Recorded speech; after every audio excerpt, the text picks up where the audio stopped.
राज्य गृह मंत्रालय तथा नवी Mumbai micro technology India limited के संयुक्त माध्यम से वाहन सुरक्षा सप्ताह का आयोजन किया गया, जिसका उद्घाटन गृह मंत्री आर पाटिल के हाथों संपन्न हुआ।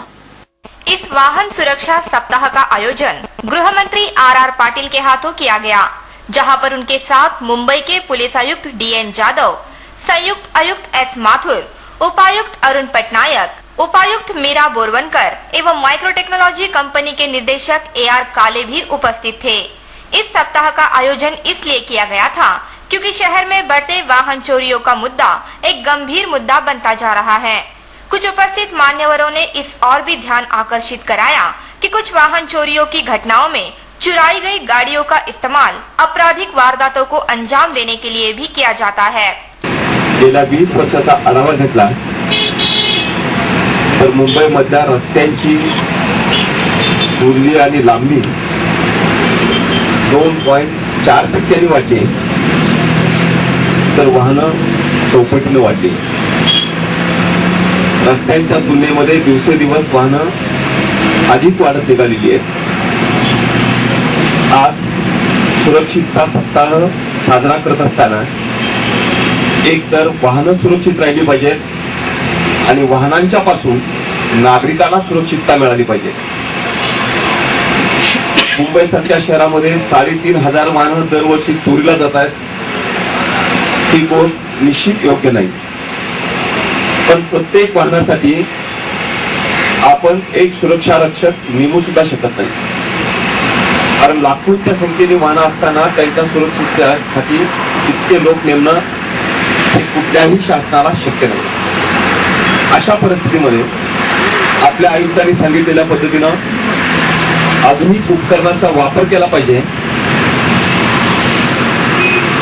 ज्यामुळे वाहनाला कुणी टच केला, वाहन सोडण्याचा कुणी प्रयत्न केला तर सिग्नल्स मिळतील आणि चोऱ्या रोखल्या जाऊ शकतील। मुंबई पुलिस आयुक्त DN जाधव ने भी वाहन चोरी की समस्या को काफी गंभीर माना।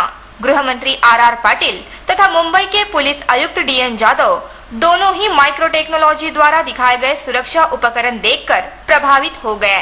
इस उपकरण के सहारे केवल गाड़ी को चोरी होने से ही नहीं बचाया जाता, बल्कि इन चोरों तक पहुंचने के लिए पुलिस को सहायता भी मिलती है।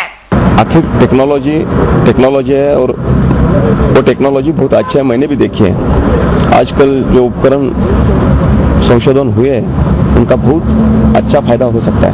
वाहन सेफ्टी सप्ताह पुलिस की तरफ मनाया जा रहा है। हम गंभीर मानते हैं, इसलिए सप्ताह मनाया जा रहा है। मुंबई के पुलिस आयुक्त DN जाधव ने भी बढ़ते गाड़ियों के चोरियों पर चिंता जताते हुए कहा, 3,500 वाहन यदि साल में जाते हैं तो बहुत बड़ी समस्या। उसकी कॉस्ट, उसका जो मेंटल ट्रॉमा है, उसका जो क्रिमिनल्स को बढ़ावा मिलता है, क्राइम को बढ़ावा मिलता है, तो इम्पोर्टेंस है इसका। अपने संभाषण दौरान मुंबई के पुलिस आयुक्त DN जाधव ने माइक्रोटेक जैसे टेक्नोलॉजी के सुरक्षा संसाधनों को वाहन चोरी को नियंत्रित करने में काफी महत्वपूर्ण माना। साध्या टेक्नॉलॉजीने प्रिव्हेंट होणार आहे, पण त्यामध्ये जरा कॅज्युअलनेस आलेला आहे। इचिंग वाहनावरती इचिंग दिल्लीत खूप पूर्वी सुरू झालेलं आहे, पण परत आपल्या इथे ते काही झालं नाही। मध्ये हाय सिक्युरिटी नंबर प्लेट काही कारणाने लिटिगेशनमुळे कोर्टात अडकलेलं होतं, सुप्रीम कोर्टापर्यंत। आणि साध्या ज्या क्लॅम्प्स किंवा इतर काही ज्या प्रिव्हेंटिव्ह आहेत, अँटी थेफ्ट अलार्म्स आहेत, काय इलेक्ट्रॉनिक की गाडीला कुणी हात लावला तरी आवाज सुरू होतो, असल्या साध्या गोष्टी की लाखो रुपयाची गाडी घेतल्यानंतर थोड्याशा सिक्युरिटीकडे आपण निग्लेक्ट करतो, त्यामुळे चोरांचं फावतं।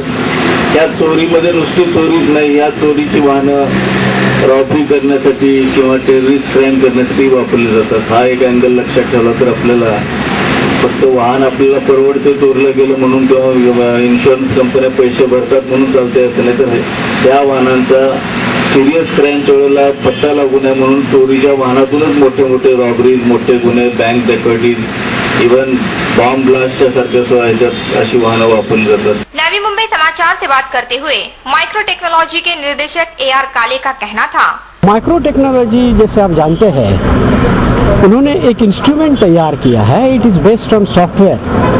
इंस्ट्रूमेंट का नाम है micro vehicle box. micro vehicle black box. This box can identify where your transport is there. If there is a theft, immediately it will notify the owner or the respective authorities that the theft has taken place or any other unauthorized representative is driving the car. Not only that, it will give you the indication where your car has been parked, how your car is running. All this information you will get on your mobile. At the same time, if you are given a command to your mobile, this information will be given to all other security authorities also, whomsoever you demand to do that. इसमें कोई दो राय नहीं कि जिस तरह से मुंबई एवं उसके उपनगरों में लगातार वाहन चोरी की घटनाओं में बढ़ोतरी हो रही है, वैसी स्थिति में अगर माइक्रोटेक जैसी तकनीक का इस्तेमाल अपने वाहनों में किया जाए तो निश्चित तौर पर वाहन चोरी की घटनाओं को रोकने में काफी मदद मिलेगी और शायद इसी कारण राज्य के गृह मंत्री तथा मुंबई पुलिस भी इस सुरक्षा उपकरण को देखकर प्रभावित हो गई। कैमरामैन अभय के साथ राजू मिश्रा की रिपोर्ट। वाहन सुरक्षा सप्ताह के दौरान गृह मंत्री आर पाटिल ने यातायात पुलिस में फैले भ्रष्टाचार को लेकर काफी कड़ी टिप्पणी की। हालांकि वरिष्ठ अधिकारी इस बात से बचते रहे, मगर गृह मंत्री ही एक ऐसे व्यक्ति थे जिन्होंने इस बात को ईमानदारी से स्वीकारा। वाहन सुरक्षा सप्ताह के उद्घाटन अवसर पर मुंबई के पुलिस आयुक्त डीएन जाधव ने कहा कि कुछ वाहन जानबूझकर चोरी कराए जाते हैं क्योंकि इससे बीमे का लाभ उठाया जा सकता है। डीएन जाधव के अनुसार कुछ बीमा रैकेट भी इस मामले में संलग्न हैं। तो वही दूसरी ओर गृह मंत्री आर पाटिल ने इस बात को स्पष्ट रूप से स्वीकारा कि यातायात पुलिस तथा उप प्रादेशिक वाहतुक विभाग में भ्रष्टाचार की जड़ें फैली हैं। उन्होंने इस मामले में पूरी व्यवस्था को जिम्मेदार बताया तथा आगे ये भी कहा कि आज जितनी भी इमारतें बनाई जा रही है उनके नक्शे पर ही सिर्फ पार्किंग की जगह दिखाई पड़ती है, जबकि हकीकत में पार्किंग के नियम का पालन किसी भी इमारत के निर्माण में पूरा नहीं किया जा रहा, जिसके चलते भारी मात्रा में वाहन सड़क पर खड़े किए जा रहे हैं। आगे उन्होंने ये भी आरोप लगाया कि जहां एक और उप प्रादेशिक यातायात विभाग नकली दस्तावेज बनाने में मशगूल नजर आता है, तो वही यातायात पुलिस किसी गाड़ी के पकड़े जाने पर उसके कागज पत्रों की जांच के बजाय उस व्यक्ती के पॉकेट को टटोलने में ज्यादा ध्यान देती है।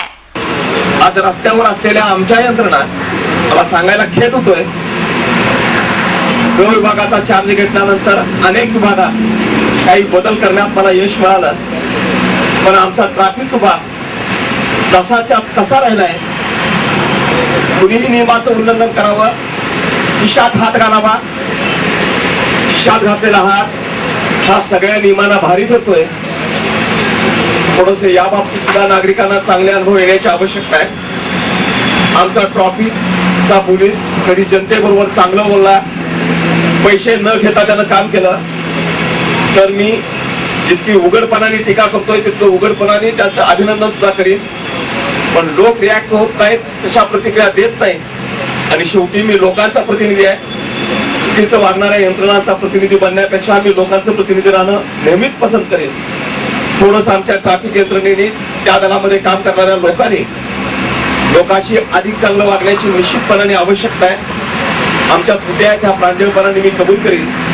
भविष्यात त्या सुधारण्यासाठी निश्चितपणाने आपण प्रयत्न करू।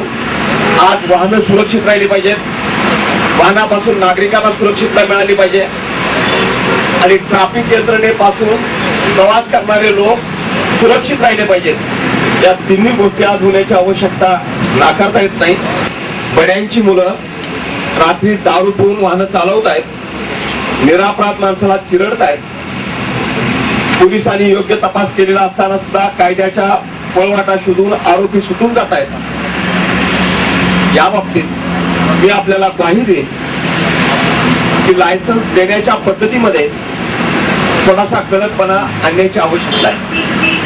ज्यांची पात्रता नाही अशा लोकांना लायसन्सेस मिळत आहेत। आज जगातल्या प्रगतीच्या देशामध्ये आपण बारकाईने बघितलं तर नियमांचं 3दा उल्लंघन झालं तर आयुष्यभरासाठी लायसन्स सस्पेंड केलं जात आहे। पण आपल्याकडनं ज्याला वाहन अजिबात चालवता येत नाही अशी माणसं पैसे देऊन लायसन्स मिळवू शकतात।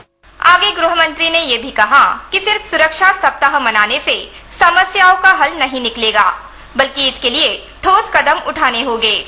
हा आठवडा संपल्यानंतर या आठवड्यात तुम्ही काय विशेष कामगिरी केली हे कलरत्नम तुम्ही येऊन मला सांगायला पाहिजे. नुसता एक सप्ताह साजरा केला, भाषण झाली, ज्येष्ठ नागरिकांना बोलवलं, एवढ्या पुरतं याचं औचित्य थांबता उपयोगाचं नाही. या आठवड्यात तुम्ही काय विशेष कामगिरी केली तर तुम्ही मला रिपोर्टिंग कराल आणि मी आपल्या वतीने जनतेला रिपोर्टिंग करीन. असं काही घडलं तर या सप्ताहाचं आयोजन यशस्वी झालं असा निष्कर्ष निघेल. अन्यथा आपली कायमची एक मीटिंग ठरेल. कायमच्या मीटिंग खूप झाल्या, आता जनतेला रिझल्ट देऊया एवढ्याच भावना या निमित्ताने मी व्यक्त करीन. पुलिस दल में बढ़ते भ्रष्टाचार को गृह मंत्री द्वारा स्पष्ट रूप से स्वीकार करना उनकी ईमानदारी दर्शाता है। कैमरामैन अभय के साथ राजू मिश्रा की रिपोर्ट।